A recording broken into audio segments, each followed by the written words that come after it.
Honor, on the record for the hearing set in the state of Florida versus Nicholas Cruz, the particular case number on for the afternoon docket is 18-0198 CF10A.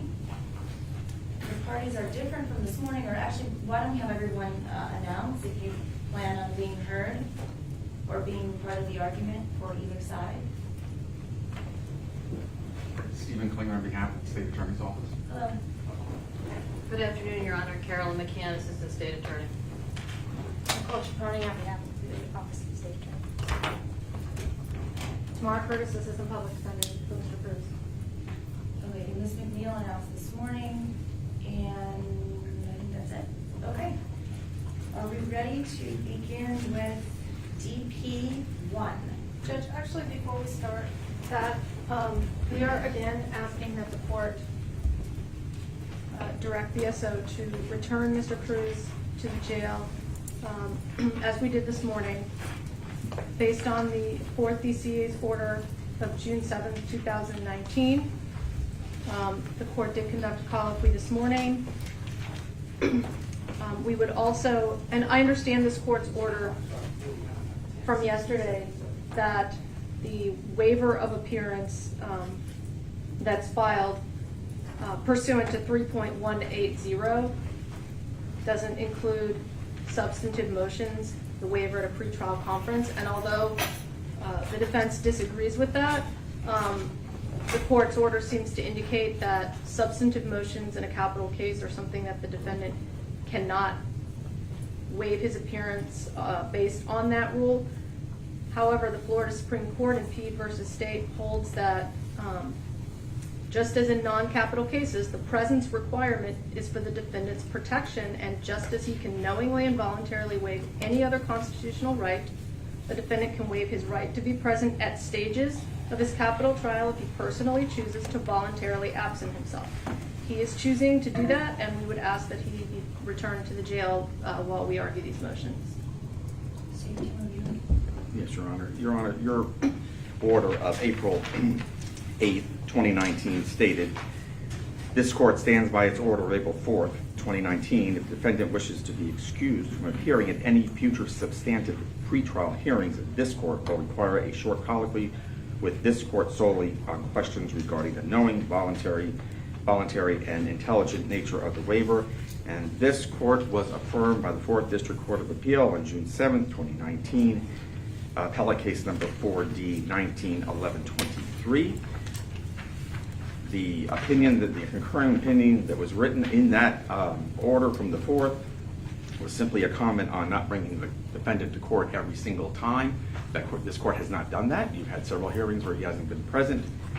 And the state's response to Peed would be, Your Honor, that case involved, they were in trial. And there was a question about the defendant waiving his rights, and they actually went to the jail and colloquied him. So I would say that it doesn't apply here because you have yet to do the colloquy, and also the 4th has said you were correct in your order of April 8th, and that you could go ahead and conduct a colloquy on substantive issues, the issues that we have here today, the death motions.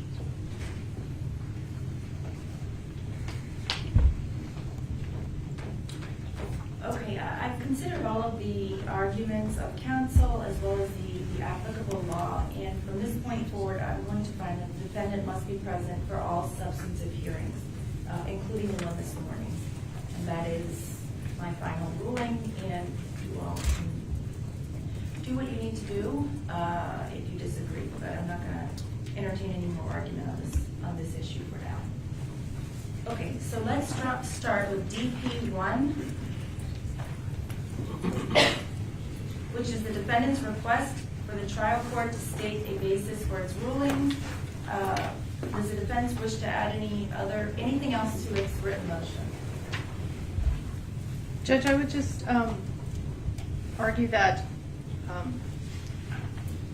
it's a violation of due process if a request is made to state the basis for a ruling on the record and that's denied. It's a violation of Florida constitutional rights to Article 1, 2, 9, 16, 17, and 22, the U.S. Constitution, 5th Amendment, 6th Amendment, 8th Amendment, and 14th Amendment. Just the definition of preserved in terms of an appellate issue under 924-0511B means that an issue, legal argument, or objection to evidence was timely raised before and ruled on by the trial court, and that the issue, legal argument, or objection to evidence was sufficiently precise that it fairly apprised the trial court of the relief sought and grounds therefore.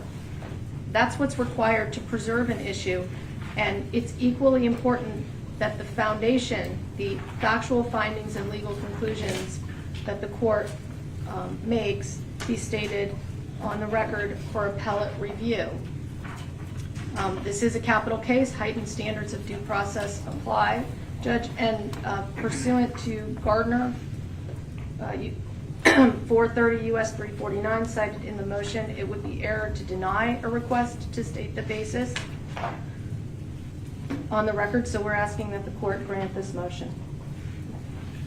Okay, Your Honor, if I may be heard. sure. The state filed a response, and the state wouldn't presume to tell this court or ask this court how to rule, and would point out to the court that the defendant has had no problem in using its appellate remedies in seeking review in the 4th DCA. So whatever this court is doing in drafting its orders, it's been doing correctly and has been understood by the 4th DCA. So the state would ask this court to take whatever actions it deems just in entering orders for the defense and for the state.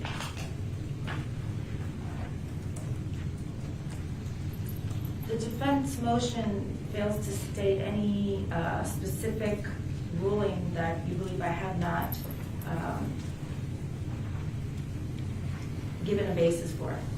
So this is a speculative request, and I also believe it's somewhat subjective, because you may think, I don't disagree with you that I should give a reason for my rulings. However, you may think in a certain instance, and of course we don't know what it is because it is sort of speculative. It is speculative at this point, but there may be an instance where I feel I did give a proper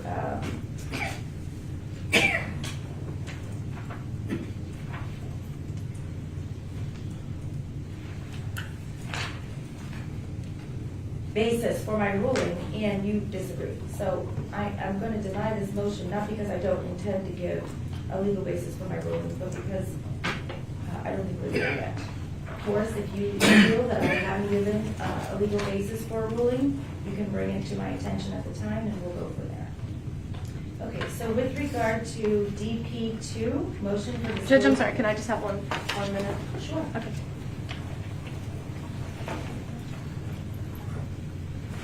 Okay, my apologies. That's okay.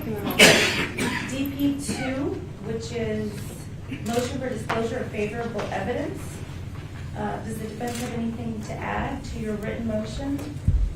Just that the language in this motion, what we're seeking, basically tracks the language in Rule 3.220B, or if it doesn't, is simply evidence that's required under Brady. And failure to provide such information would violate his Florida constitutional rights and his federal constitutional rights. This isn't anything novel. It's just basically asking for any impeaching and exculpatory or mitigating evidence. So I don't, I'm not really sure why the state would object to that, but I don't have anything else to add. Is there something specific that you're looking for?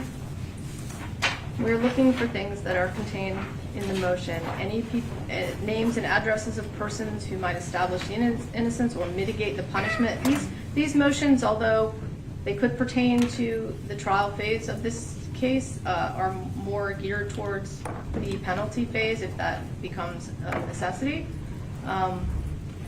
So all information within the state's possession, constructive or actual, that tends to negate the guilt of the defendant as to this offense charged or any other offense charged, or which mitigates the punishment. And then what follows are specific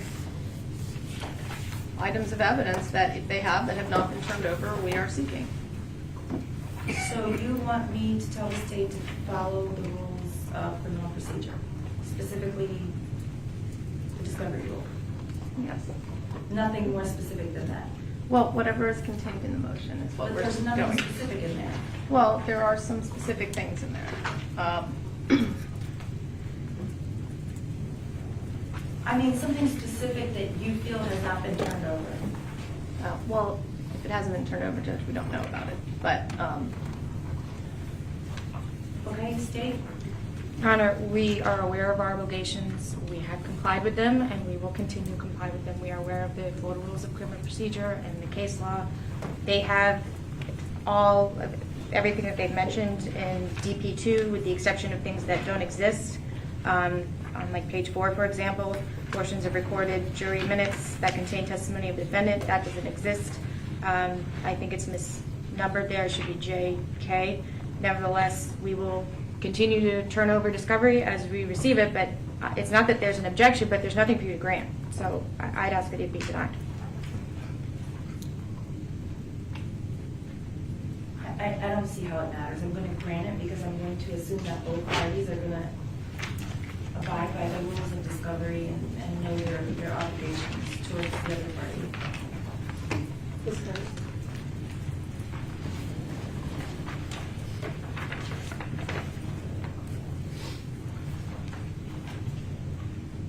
Your Honor, if I may say something, and that is that the defense has filed a separate motion regarding the disclosure of mitigating circumstances, which is DP4. Right.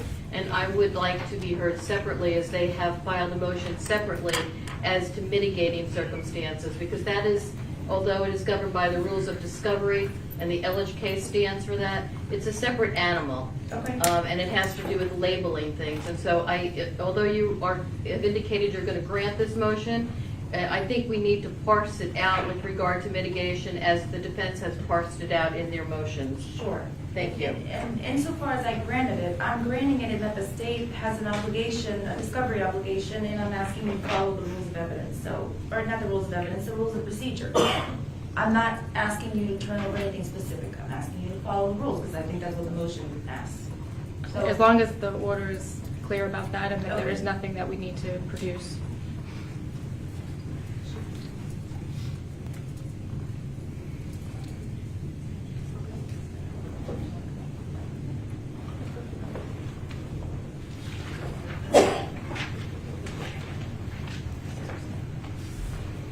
do you want to go in order? DP3?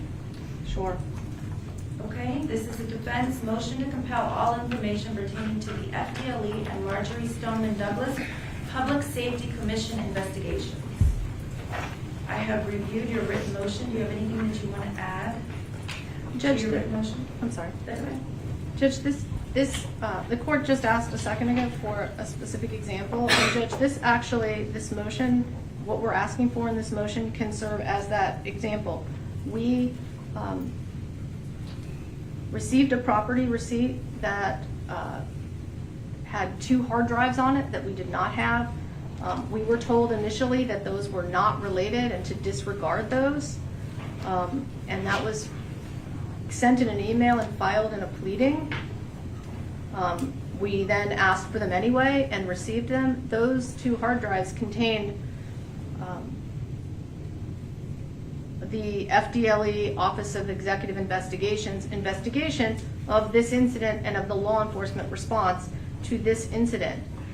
The fact that the state believes that that's unrelated when it deals with the response to this incident and contains myriad impeaching information, mitigating information, is an illustration that the court had asked for on how the state is not completely aware of its discovery obligations.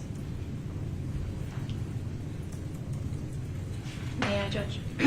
Well, first of all, we're very aware of our discovery obligations, and the state's position is that the information generated by this commission and its subsequent legislative recommendations to the governor is completely independent of the criminal prosecution for this case.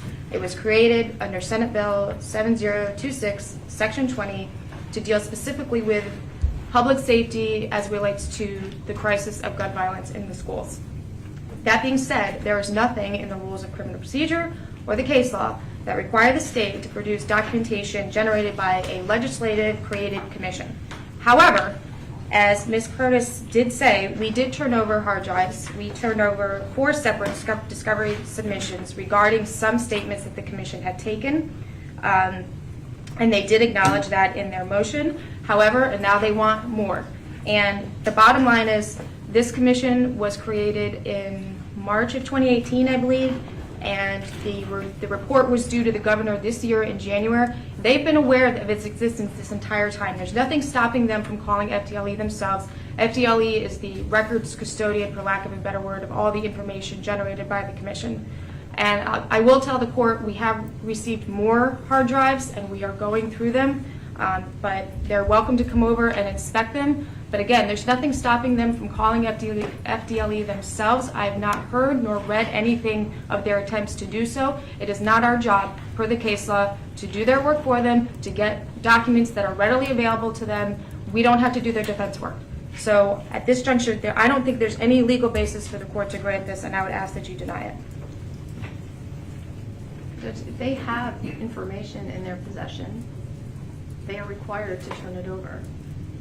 The fact that they're saying that these are not related to the case, have nothing to do with the case, the Senate bill says they established the Marjorie Stoneman Douglas High School Public Safety Commission to investigate system failures. That's what it was designed to do, to analyze information from the school shooting. The witnesses are the same. In fact, the state has transcribed several recorded interviews from the commission. So I think when they argue that it's not related or has nothing to do with this case, it's disingenuous. Systemic failures and criminal prosecution are independent of each other, and that is the state's position. All right, I'm going to defer ruling on DP3.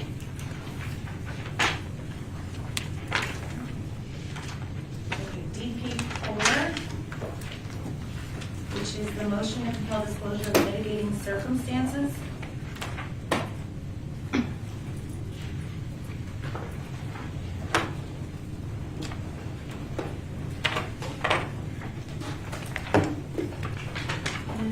Ms. Curtis, are you adding anything to your written motion?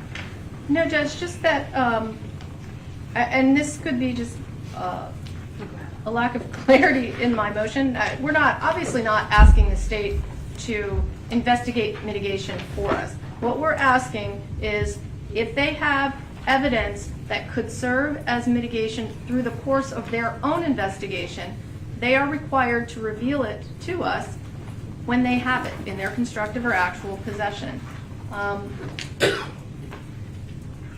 And I think, again, those are Supreme Court cases, those are Florida Supreme Court cases, those are statutes and discovery rules.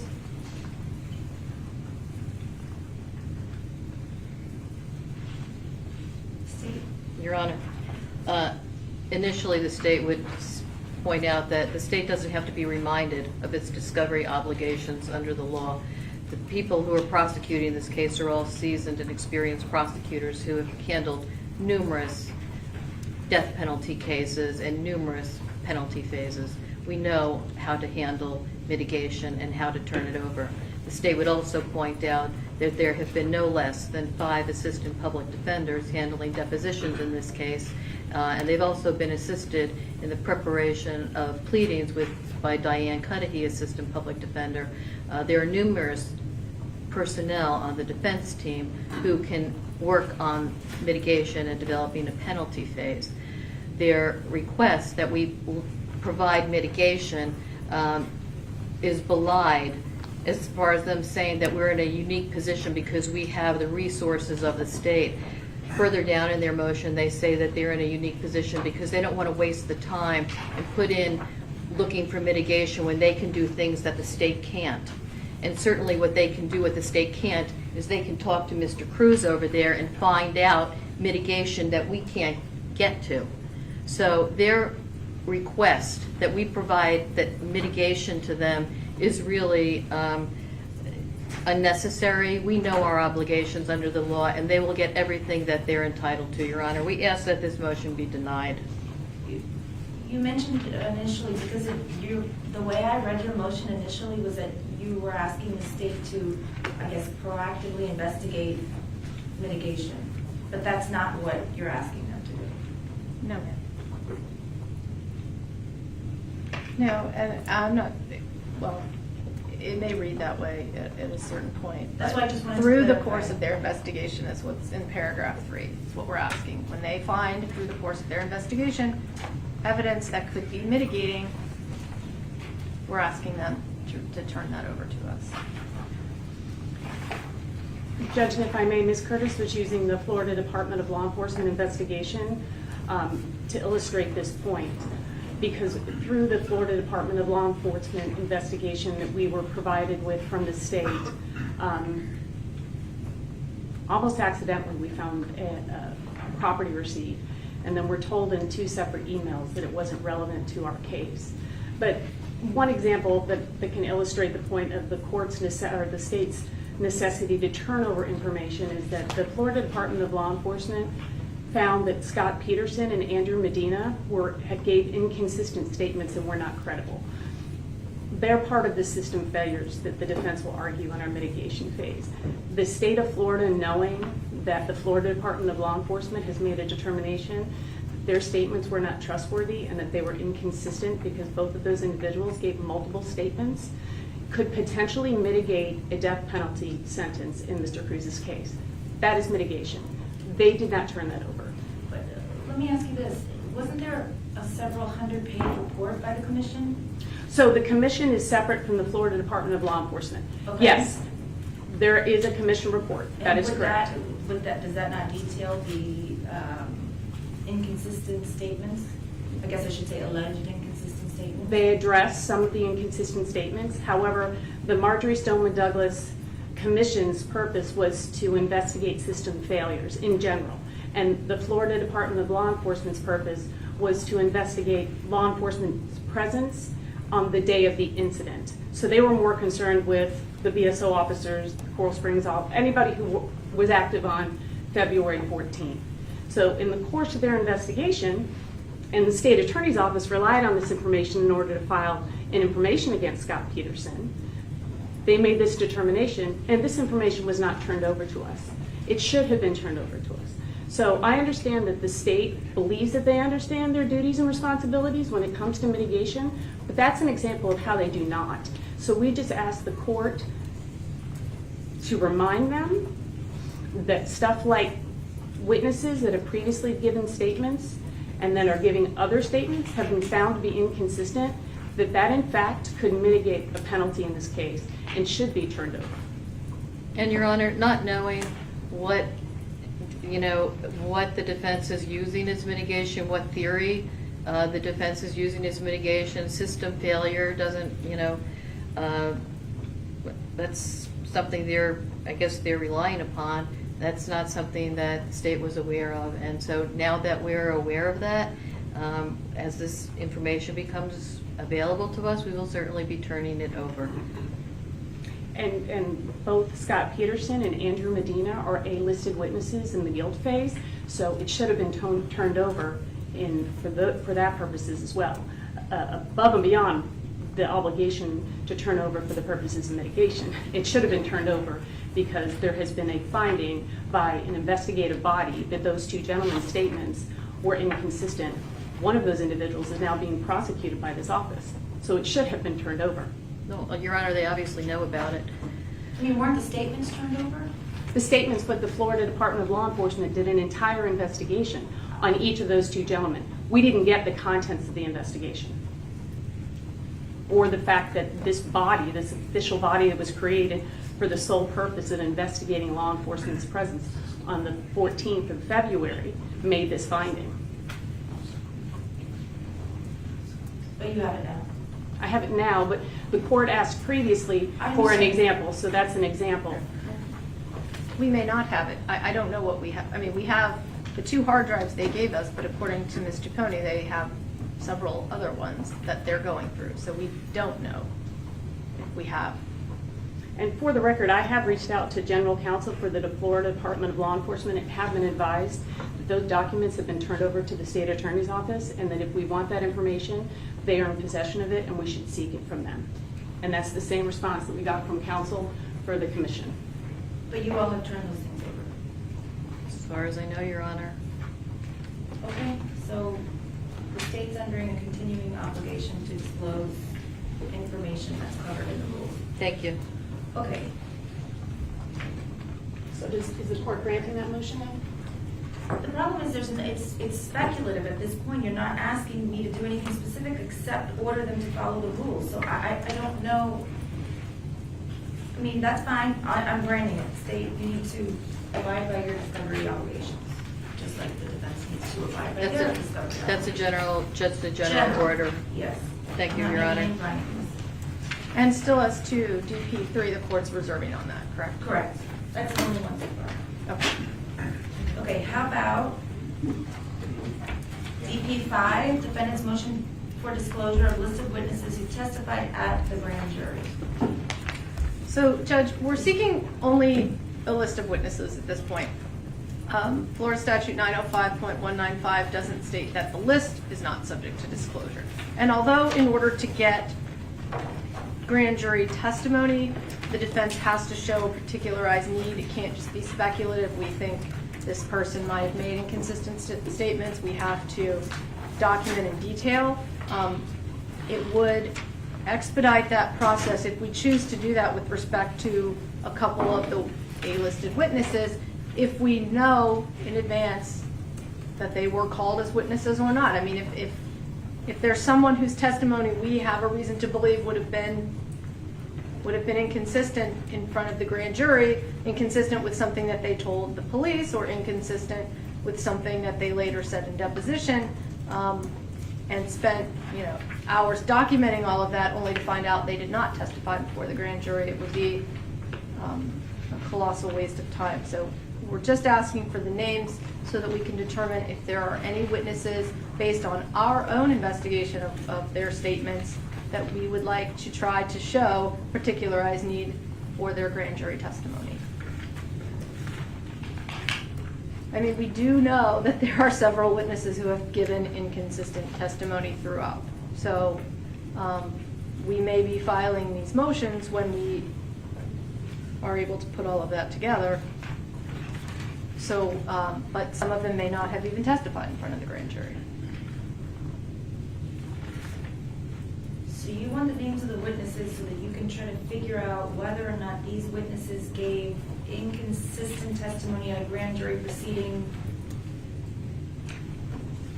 which you're not automatically entitled to. Right, not exactly, but what we're asking is we want the list so that when we determine that there are witnesses that the state has listed as A witnesses, and we know, not because we think that it, but we know that they have given some inconsistent testimony throughout based on what we have access to.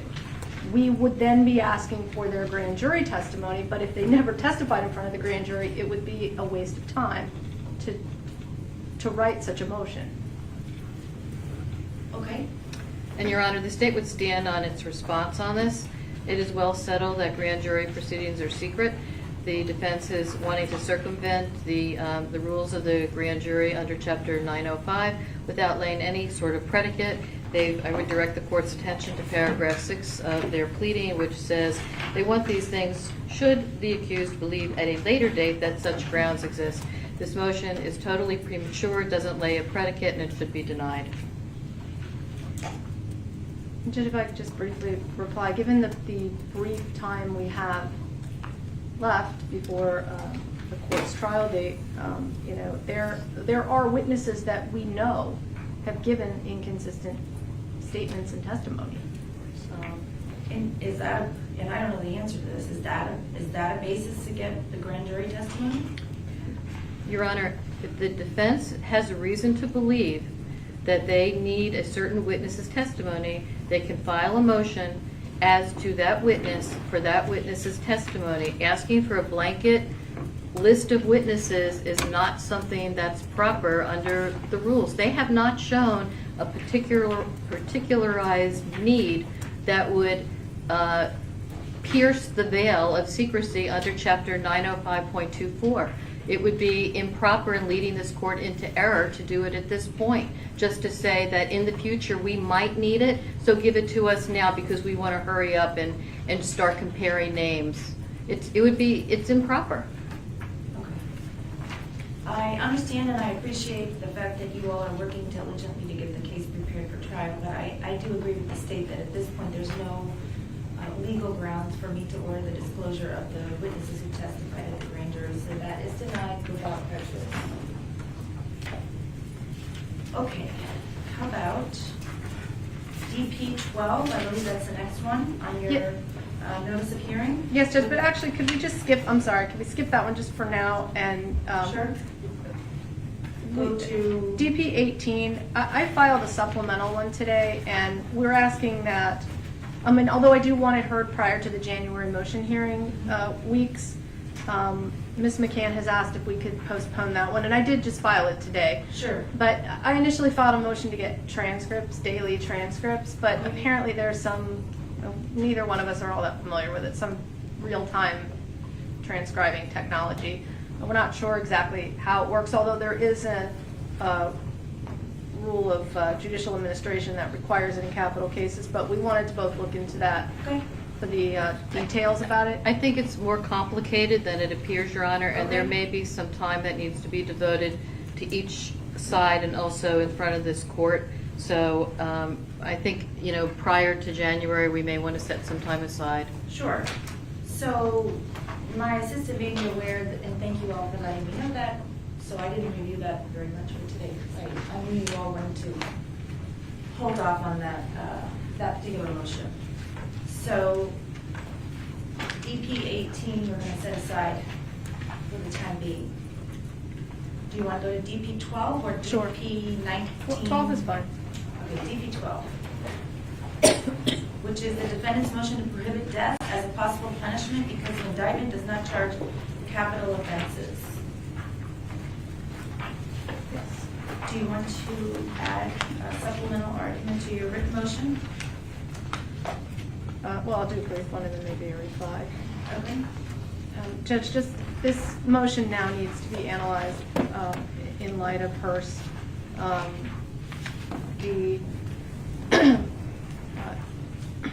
The aggravating factors that subject a defendant to capital punishment are no longer just sentencing enhancements. They are elements of the crime, and it is solely within the province of the grand jury to determine whether the state can seek the death penalty.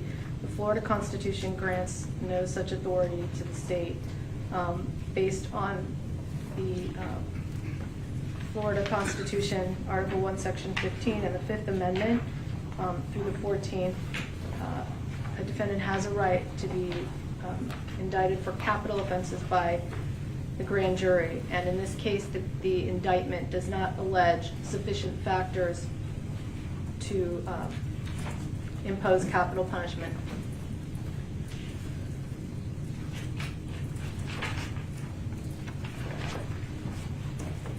Anything else? I'll just save it for a reply. Okay. Thank you. The state will stand on its response, Your Honor. So I'm reading from the Hall case, which was a Florida Supreme Court case from 2018, which says this court has repeatedly rejected the argument that aggravating circumstances must be alleged in the indictment. Do you distinguish that case law with what you're asking for, or I'm just trying to figure out if I'm missing something here. This is Hall v. State, which is 246 Southern 3rd 210, and it's at the very end of the opinion, not at the very end, but towards the end.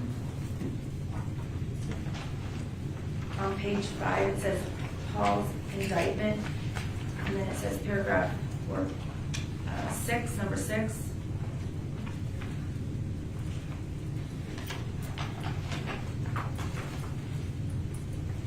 Judge, we're Go ahead. in light of the Hearst case, Judge, we're saying that the things that must be found in order to authorize an enhanced sentence are elements, and they must be found by the grand jury. So I'm not distinguishing that case, and the state also cites to cases that we have filed on, however those were the law of that case, not binding on this case.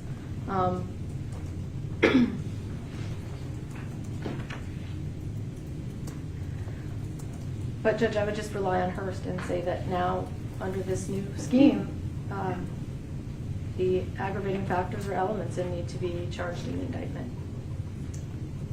Because in that same paragraph, the Hall case says, nothing in Hearst indicates our holding impacted this settled point of law. So, as far as I can tell, my reading of this case is the law. This case is the settled law, and your motion is denied. That's as to DP 12.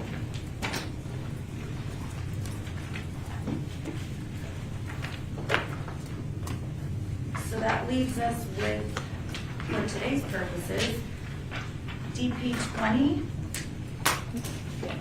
And 19 and 20. We can do 20 first. It might make more sense. Oh, I'm sorry, 19 and 20. I see the state incorporated both Yes, Your Honor. in their response. So do you want to take them one at a time? Well, we can start with 20, and I mean, it might be easier to do it that way. So, I mean, initially, to combine them both, on the 13th of March, the state filed a notice of intent to seek the death penalty. On April 16th of 2018, the state filed another notice of intent to seek the death penalty. It was not called amended. However, it was not the same as the initial one, in that it contained the names of the 17 alleged victims of the first-degree murder charges. So in the initial notice, although it's for our purposes, I would argue it's not, excuse me, not relevant. The initial notice just simply said the state hereby gives notice of the following aggravating factors the state intends to prove and has reason to believe it can prove beyond a reasonable doubt. Doesn't indicate how many counts they're seeking death on. And in fact, each one of these, and although, I mean, granted it's tracking the language of the statute, it just says the capital felony was. The capital felony was. And with respect to 921.1416G, 6G, 6H, 6I, and 6K. So, although it's our argument that materiality in terms of the amendment is not relevant, it is a material change.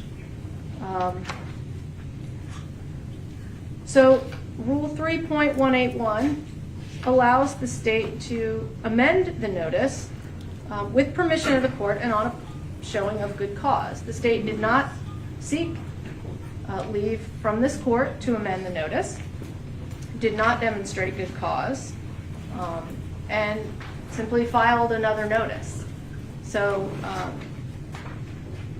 the statute is clear. It's a fundamental principle of jurisprudence that penal statutes must be strictly construed. If a statute is clear, you need not look. I'm sorry, you just I'm the duty judge this week. Just to make sure, is that it? Okay. Go ahead, I'm sorry to interrupt you. When the plain meaning is clear, the court need only look at the plain meaning of that statute. It is not to go beyond that. The court can't add language into it. The court can't take language out of it. And paragraph 8 of the state's response actually illustrates this point. It says, to be clear, the state is seeking death on all 17 counts. Well, that's only because it's not clear in the first notice. And the state, there was no showing of prejudice, no showing of prejudice is required, and no requirement that the change be material, although in this case it happens to be material. Good cause is a substantial reason, one that affords a legal excuse or cause moving the court to its conclusion, not arbitrary or contrary to all evidence, and not mere ignorance of law, hardship on petitioner, and reliance on another's advice. So, Judge, and if you look at the Shantelope case, I mean, that's about timing, whether it was filed within the 45 days, but they talk about it a little bit. The prosecutor shall, as opposed to may. So, Judge, we're arguing that the second notice needs to be stricken because it was amended in violation of the rule. Okay. State. Your Honor, I'd like to address both of 19 and 20 together because I just think it makes, it flows because it's discussing 20 without 19, kind of, they go together. Okay. So, and I would refer the court to the state's combined response because chronologically is where the argument leads from. Okay. All right, so the offense was committed on February 14th. There's 17 homicide victims. On March 13th, the state files its notice of intent to seek the death penalty. And in doing so, we track the what the rule requires, and I'm speaking about Rule 3.181. And we also cite the statute in there, and we cite Dilbeck, and we cite the mental health portion of what enables this. But we list the 7 aggravating factors that we're going to rely upon. Later on, the defendant is arraigned a day later on March 14th. On April 16th, the state files another notice of intent to seek the death penalty. And the reason we do that, Your Honor, quite candidly, is that in doing so, we notice that under 782.04, and this is explained in our response, is that there's a difference between Rule 3.181 and Statute 782.04 because 3.181 talks about 45 days of arraignment, and the statute talks about 45 days after arraignment. So there's no confusion, and hopefully that we wouldn't have wound up having this discussion here today, Your Honor. We file another notice of intent to seek the death penalty, and it was intentional, Your Honor, that we didn't say amended notice of state's intent to seek the death penalty. We filed another state's notice of intent to seek the death penalty because it wasn't late. It was 45 days after arraignment. It complied with the rule, with the statute, and the case law. It listed everything that had to be in it. The only addition, the only thing that was different from the March pleading was that we listed the victims' names. And as the defense has pointed out in their pleading, it listed the names of the victims, which have already been released by the media the day after the murders. So there is no surprise in this pleading as to the content, the substance, or what the defense had been put on notice of. It was not an amended pleading. It was a pleading in conformity with 782.04, and the earlier pleading was in conformity with 3.181. They're the same pleadings, putting the defense on notice of the same crimes, the same intent, the same aggravators, which were 7. The only difference is that it listed the victims, and the defendant knew, by virtue of the media, by virtue of arraignment, by virtue of indictment, he knew, it was already out in the press, who the victims were. So there's no surprise, there's no prejudice, there's no reason to seek the extraordinary remedy that the defense is seeking in this case, which would be to prohibit the state from seeking the death penalty where this defendant murdered 17 people. Now, for the other part of their argument, where they allege that they didn't know that the state was seeking the death penalty on any of these crimes or which ones, let there be no mistake that the state is seeking the death penalty against this defendant for each and every of the 17 murders that is alleged in the indictment. Every one of them, Your Honor, so that there's no mistake and no confusion. Every one of them. And There's no requirement under 3.181 or 78204 that the state parse out where there's multiple victims of a homicide, where a defendant kills multiple people, just like we had in the Delancey, Forbes, and Ingraham case in front of Judge Backlund we had a couple of years ago. We were in trial for 22 months on that.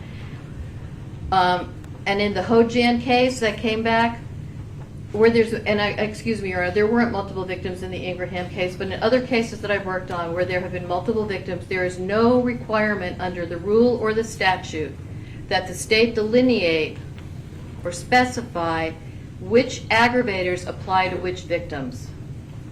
Nothing under the rule or the case law, and in fact, the defense has not cited anything in case law, rule, or statute that imposes that requirement on the state to delineate which aggravators apply to which victims.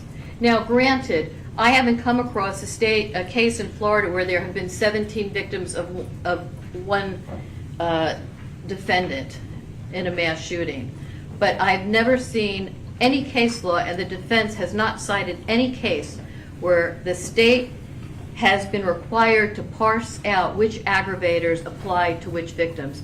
Indeed, Your Honor, that is something that comes down later on, because after a trial in this case, if the defendant is found guilty of first-degree murder on all of these counts, we will have a penalty phase.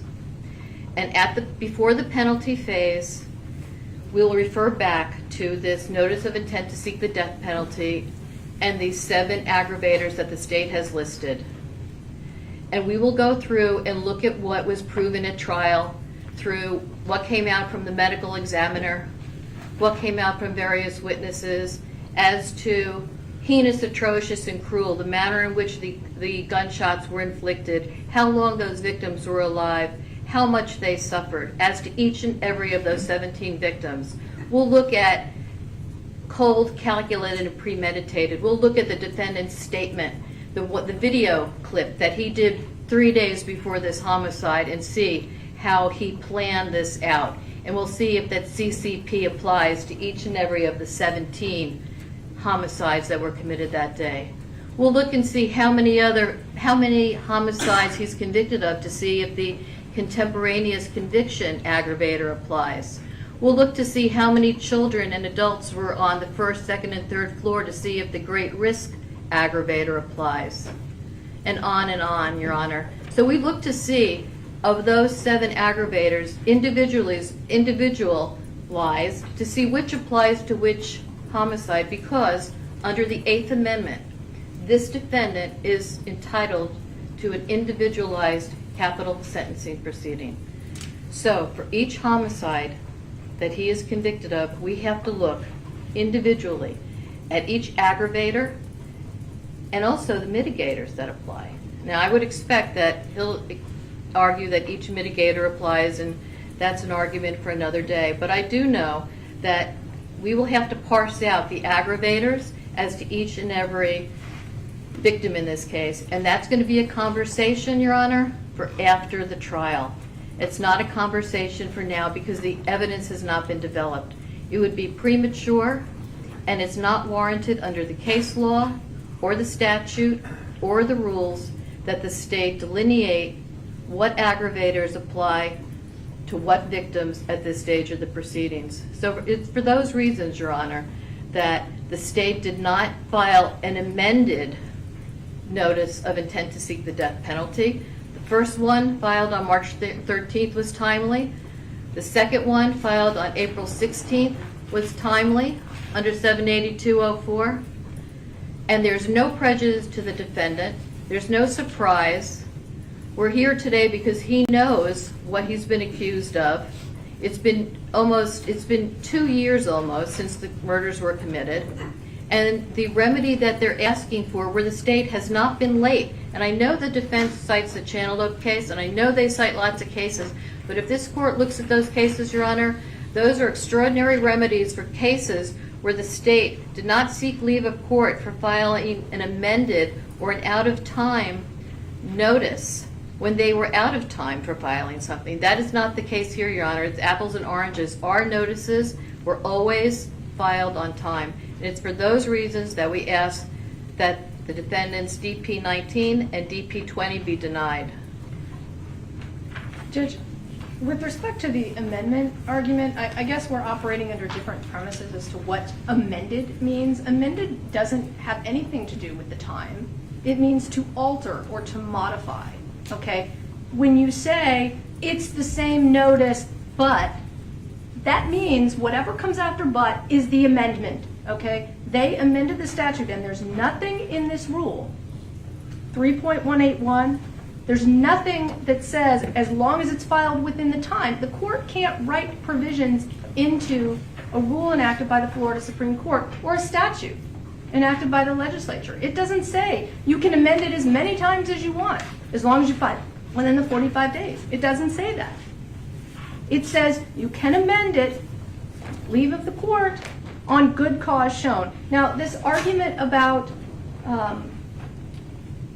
when they thought that they may have filed it prematurely, or now they're trying to file it to make sure that they're conform, that could have been their good cause if they wanted to try to do that and ask the court to amend it.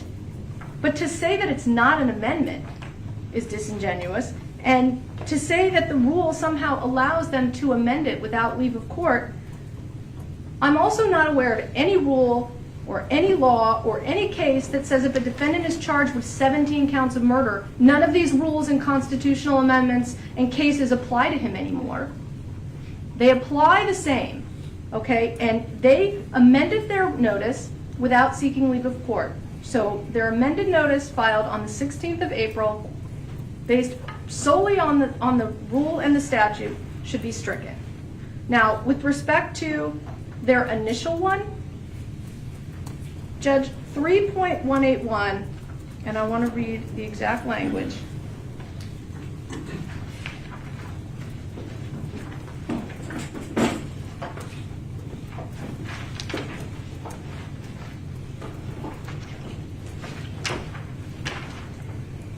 In a prosecution for a capital offense, if the prosecutor intends to seek the death penalty, the prosecutor must give notice to the defendant of the state's intent to seek the death penalty. The notice must be filed with the court within 45 days of arraignment.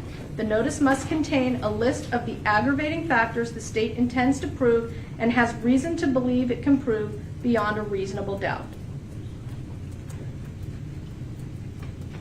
They file a notice that doesn't state which counts, if any, or which counts they're seeking death on, only that they are seeking death. And they file this laundry list of 7 aggravators that clearly they do not have a good faith reason to believe they can prove with respect to each and every count charged or capital count charged in the indictment. For example, the victim of the capital felony was an elected or appointed official engaged in the performance of his official duties. Even for the sake of argument, if they can say if that applies to the faculty, that certainly doesn't apply to students. So this notice, which the rule requires and the statute requires them to give us, I mean, there's no point in giving us notice if you're going to just throw aggravators in and not say which counts and not say which counts they apply to. That's tantamount to no notice. A defendant is entitled to separate verdicts on each count and separate verdicts as to a sentence of death or life as to each count. And so that in and of itself requires the state in its notice to say which counts they're seeking the death penalty on and which counts they're seeking, or what aggravators they're seeking it based on.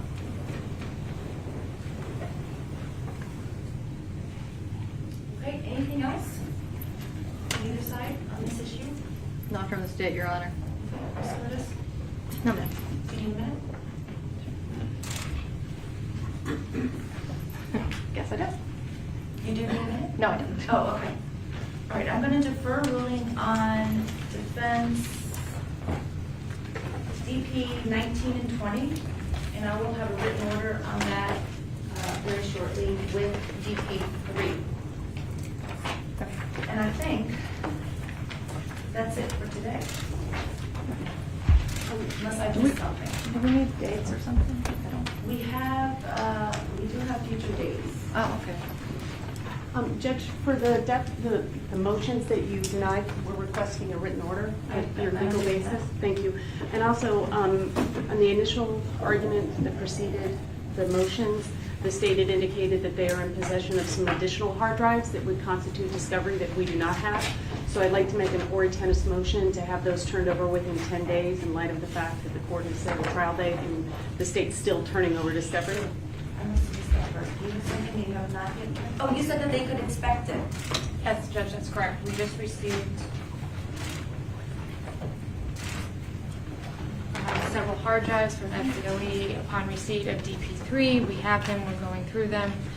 Defense is welcome to come over and inspect them, but going through them, I don't know what they want, what they don't want, what they think is relevant. I've already made my argument. For somebody from the public defender's office to come over Sure. and have a look. Judge, well, what we would ask is, and what we have traditionally been doing, is they quantify the amount of data, and then we give them a hard drive. We want everything from FDLE. I get it. I think she's saying that she hasn't got through everything yet. Right? They also, a lot of it, they already have. They have statements from the commission. They have reports from the commission. So some of it is redundant.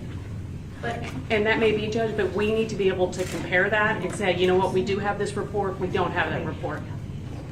can you let them know how many, what is the thing that you do?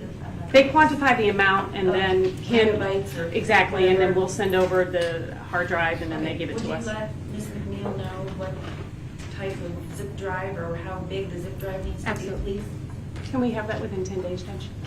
Yes, sure. Would you like me to prepare an order? Yes, Judge. I mean, I don't know how long it takes if it's a huge file. How long does it take when you put the zip drive in? Takes a Judge, long that's, time. that's beyond my comprehension. It takes a long time. Okay. So, just for the order, it's information you received from FDLE, that's what's It's- outstanding? It's, but I want to be clear, it's information that the commission generated. It's not law enforcement. Okay, so just for the purposes of the order, you're in possession of material from That the commission? commission used to make legislative findings. If you want to do a written order, we can wait and just make sure both parties sign off on it before I sign it. Or if you want to do a typed order, you can do that I'll do as it well. now, Judge. But I'm in no hurry because we finished a lot earlier than I thought we would. Okay, anything else for today?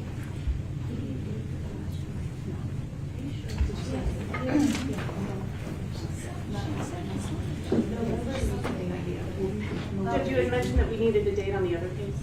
But I think that I gave at the last hearing. 18. Judge, I think it was 18. Thank you. Okay.